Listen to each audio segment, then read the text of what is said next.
Hello, Cowboy Jim. Thank you. Thank you for the privilege and the honor of you turning this on, accident or no. I just thank you. And YouTube, if you find any benefit in this, subscribe. If not, don't. Gee whiz. I have three distinct things that stand out in my mind from watching the Ukraine. One is a mother with three little children. Looks like the youngest is looks like a baby girl, healthy, probably about 10 months old. And the mother is explaining that her husband is out on the streets fighting for their land. And her youngest daughter needed some medication to do with her breathing and so on. And so she had gone out early in the morning and found a drugstore. It took her a while, and she found a drugstore that was open, and they had the medication that the mother needed for the child. And she went to pay, and there were two, three, four customers in the drugstore, and each one of them said, "Listen, let me pay. Let me pay." And the mother was undone, impressed. You see, my ancestors all came from Ireland, and I understand. I've studied people for years, and I understand how French people stick together. Um, um, I understand. Irish, same. Ukrainian, I am impressed. I mean, markedly impressed. Second, the thing that jumps out in my mind that I will never forget. The young man who allowed himself to be run over by um, a tank on Tiananmen Square. I think that's how you pronounce that. And he was part of a protest against, I believe it was China. Um, and he laid his life down for that. Today, I think of the Ukrainian people, and I think of the black sedan that was meeting a bunch of tanks, and one of the tank drivers saw the black sedan coming towards him, and he just did a hard left, went right across the street, looked like about a 4-lane street, and ran right over the car, crushed it. And I guess the understanding of that Russian tank driver, is that may have been a politician.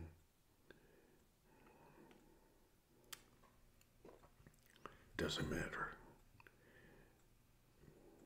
The tank stopped right on atop the car. And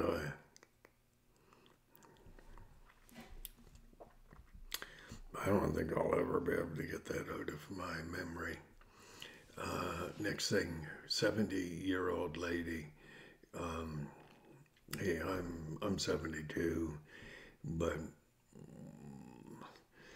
I have always felt like 20 or 30 or 40. I have never felt my age. And that lady walked up to a Russian invader standing on her sidewalk in her city of Kiev.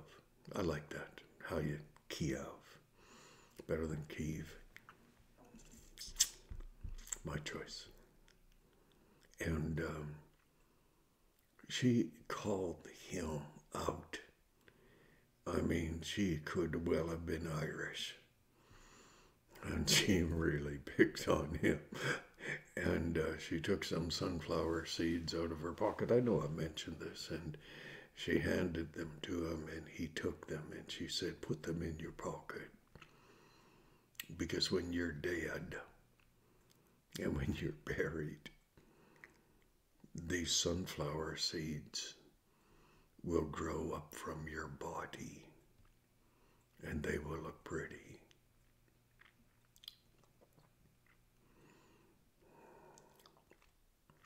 Another was a terribly frustrated and angry man, a Ukrainian. Oh, he stood in front of a tank, and he did his best to stop the forward motion of the tank. And the tank did stop, but it wasn't because he was pushing.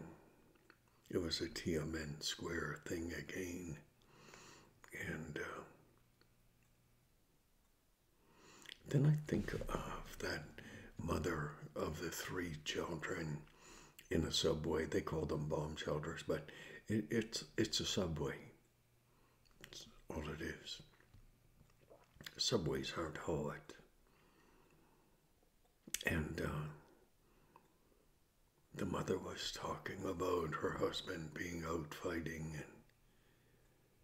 and that they were fighting for their country, their land.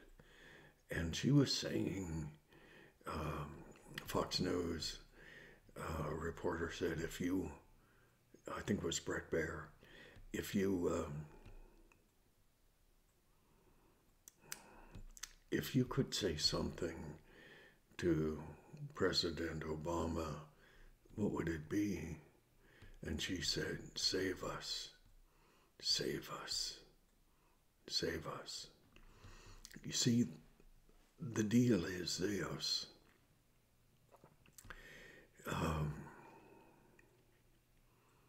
Ukrainian people have been asking for 6 months, longer, much longer. Put sanctions on Putin. At that time, he had about 70,000 armed forces lined up on the border.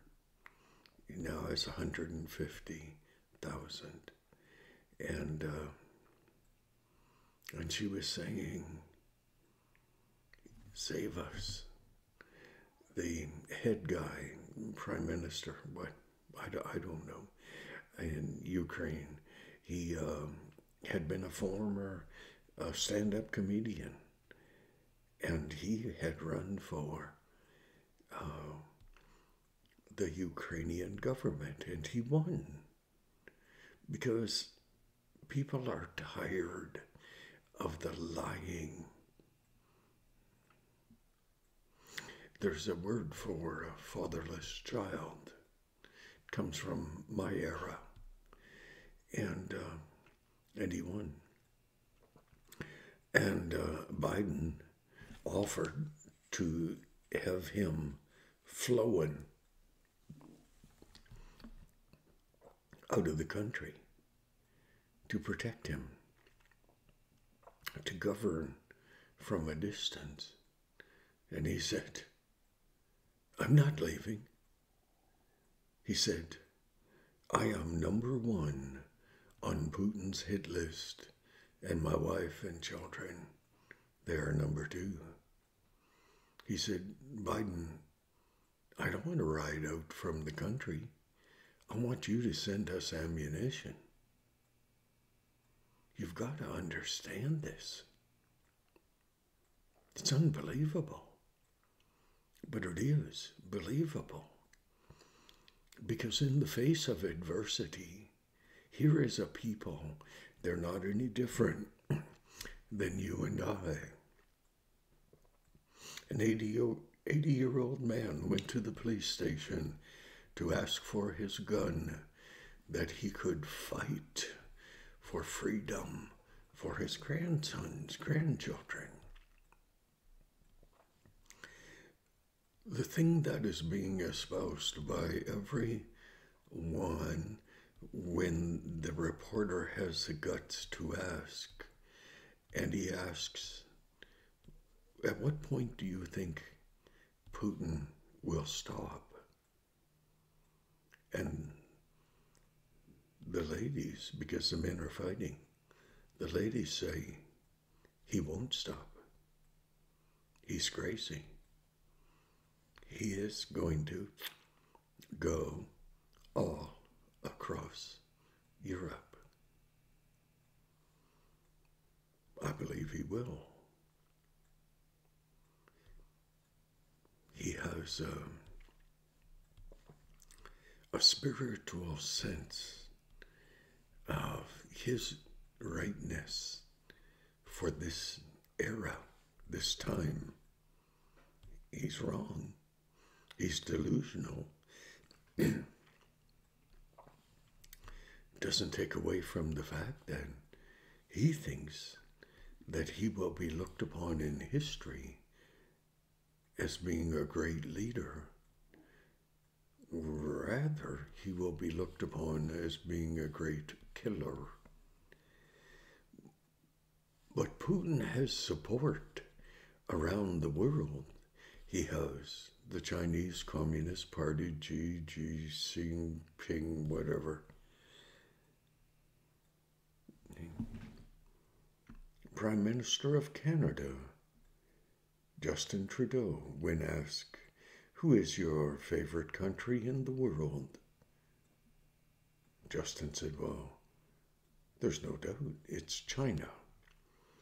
Because the Communist Party can turn their economy around on a dime. The problem is that economy turns on the dead bodies, on the liquefied bodies of people groups that the Chinese Communist Party hate. And our Justin Trudeau supports that.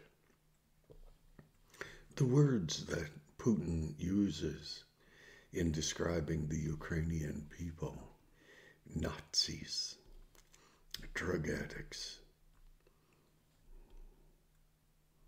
Justin Trudeau used those words in terms of the Freedom Convoy.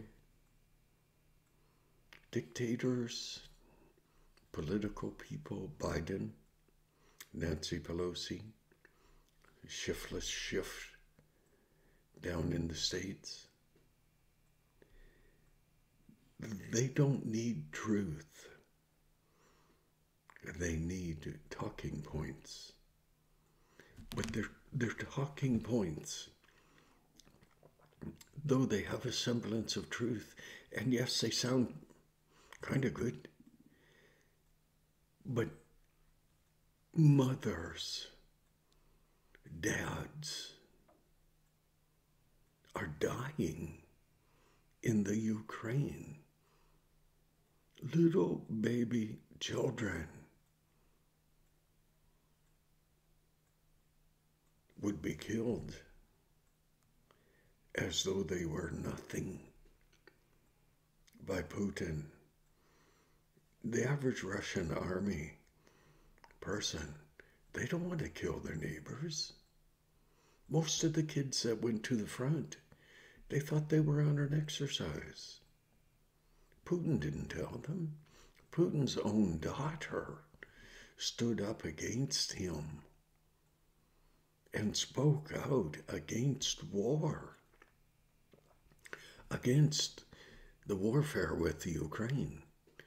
Putin's own daughter will probably be killed under Putin's authority.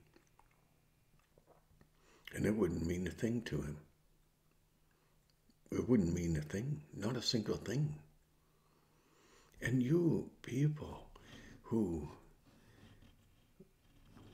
hey, I'm going to vote And I've always voted Liberal or NDP and Social Credit. I'm voting. Well, good for you. But do you not understand that what is happening in the Ukraine could happen here just as easy? Putin decides to put our heat, hydro, electricity, everything down. He can. Through cyber attacks. You want to go 2 weeks without food, without heat? Well, I have a few winter sleeping bags. Because I don't trust anyone. Not with my general well-being. I've been trained since I was a child to prepare for crazy eventualities. That's what I do. But do you want to see baby children freezing to death on the street or in a house that is equally cold? I don't. I want freedom. Our Canadian convoy, freedom, convoy, truckers, they wanted freedom, freedom of choice. Trudeau called them everything that Putin calls the Ukrainian people. We have the wrong leader in our country. It is my prayer that you will realize that. Okay, I'm going to cut this. It's not as short as it should be. But you pray for that lady over there with the 3 little baby children. They're going through a heavy attack tonight. I hope she's alive in the morning. That 70-year-old lady who just gave that soldier supreme crap. I hope she lives. Those 13 or 14 soldiers, when the warship pulled up onto Snake Island, geez, I wouldn't want to be there. I don't like snakes. The warship said, it's time to surrender. They told him it's time to F off. They died. But they told that warship captain what they thought before they died.